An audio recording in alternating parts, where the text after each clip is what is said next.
Hello everyone, Grandpa Ron here again. Hope you're all having a great day. Today we're going to get back into our very basic Bible study, looking at the book of Joshua. Remember last time we looked at chapter 10, where Joshua and the children of Israel defeated a coalition of Amorite kings. And then they went back to Gilgal to take a rest.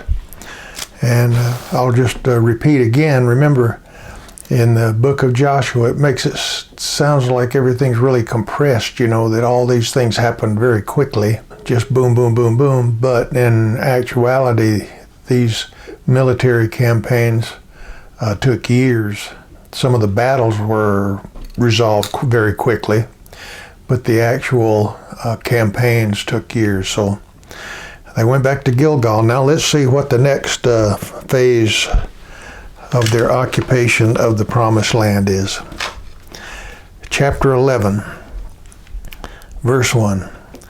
Then it came about when Jabin, the king of Hazor, heard of it, that he sent to Jobab, king of Madon, to the king of Shimron, and the king of Ashvath, and to the kings who were of the north in the hill country, and in the Arabah south of Cinneroth, and in the lowland, and on the west heights of Dor on the west, to the Canaanite on the east and on the west, and the Amorite and the Hittite and the Perizzite and the Jebusite in the hill country, and the Hivite at the foot of Hermon in the land of Mizpeh.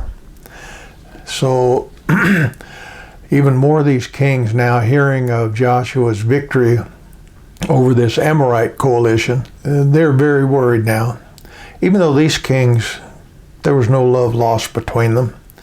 They fought back and forth among themselves all the time, but now they're going to unite and yet again form another coalition to try to defeat Joshua. Verse 4. And they came out, they and all their armies with them, as many people as the sand that is on the seashore, with very many horses and chariots. A figure of speech, as many as sand upon the seashore. A figure of speech meaning a lot. There were a lot of countless numbers.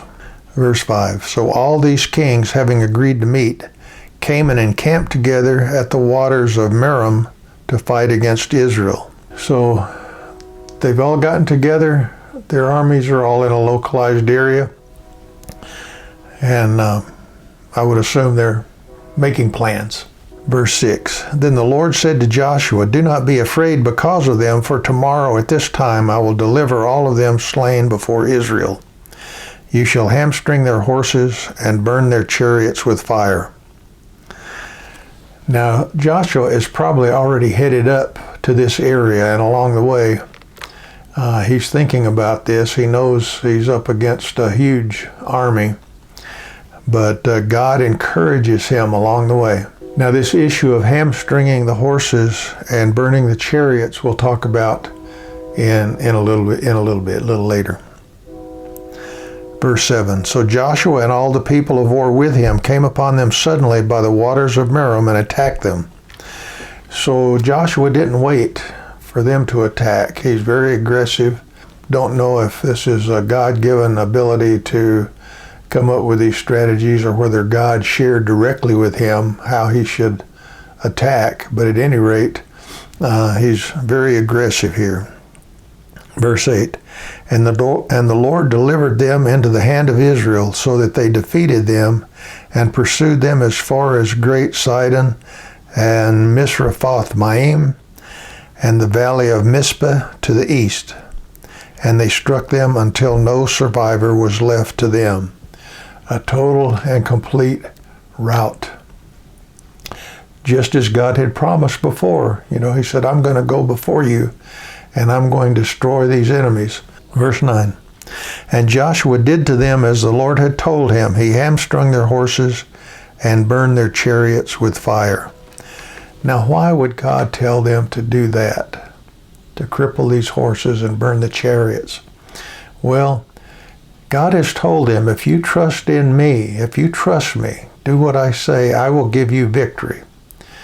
For them to keep these horses and these chariots, which were like the main battle tank of the time, the tendency might be to start putting their faith in these weapons and these implements of war.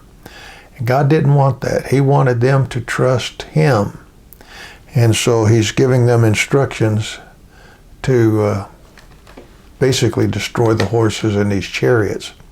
Now this took an act of faith on their part, because you could see that human nature would be, wow, now we've got all these super weapons. Let's hang on to those, and it'll make it easier in battles to come. So it took faith on the children of Israel's part to do what God has told them in this regard. But they do. Verse 10, Then Joshua turned back at that time and captured Hazor and struck its king with the sword. For Hazor formerly was the head of all these kingdoms. And they struck every person who was in it with the edge of the sword, utterly destroying them. There was no one left who breathed, and he burned Hazor with fire. So now this is a pretty large city. This city was huge in its size compared to some of the others they had destroyed. And they utterly burn it down with fire. Now we're going to see that they don't burn a lot of cities, and we'll talk about why in just a minute. Verse 12, And Joshua captured all the cities of these kings and all their kings, and he struck them with the edge of the sword, and utterly destroyed them, just as Moses, the servant of the Lord, had commanded. Remember, this is God's judgment on these nations after hundreds of years of idol worship and turning away from the one true God. Verse 13, However, Israel did not burn any cities that stood on their mounds, except Hazor alone, which Joshua burned.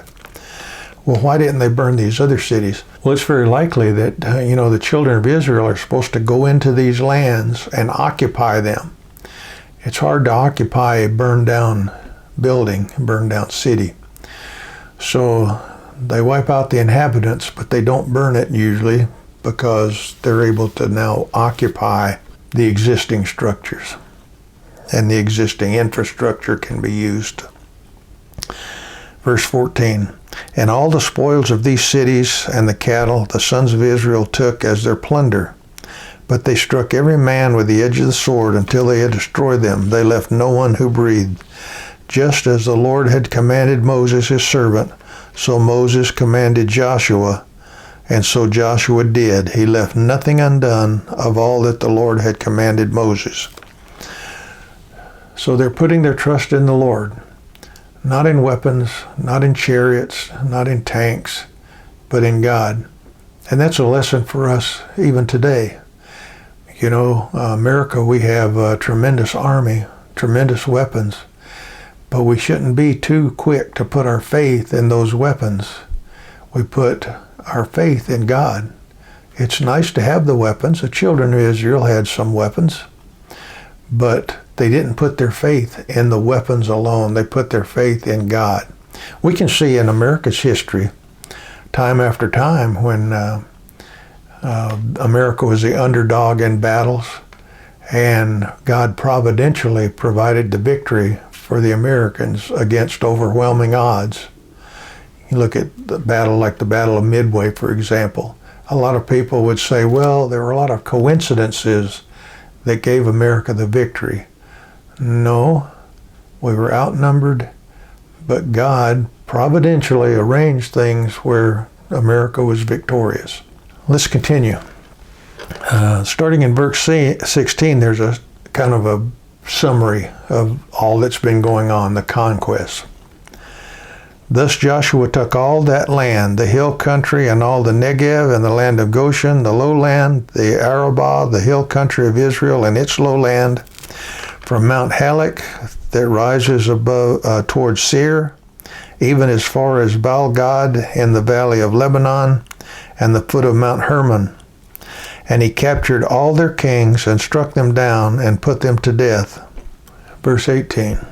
Joshua waged war a long time with all these kings, reiterating that this just didn't happen overnight. And I've mentioned before that a lot of commentators think this happened over the battles themselves. The war actually was 6 to 8 years. Could have been longer. Verse 19. There was not a city which made peace with the sons of Israel except the Hivites living in Gibeon. They took them all in battle. Remember, the Gibeonites kind of misled the Israelis and made them think they were from a far land and basically surrendered to them. For it was of the Lord to harden their hearts, to meet Israel in battle, in order that he might utterly destroy them, that they might receive no mercy, but that he might destroy them, just as the Lord had commanded Moses. Then Joshua came at that time and cut off the Anakim from the hill country, from Hebron, from Debir, from Anab, and from all the hill country of Judah, and from all the hill country of Israel. Joshua utterly destroyed them with their cities.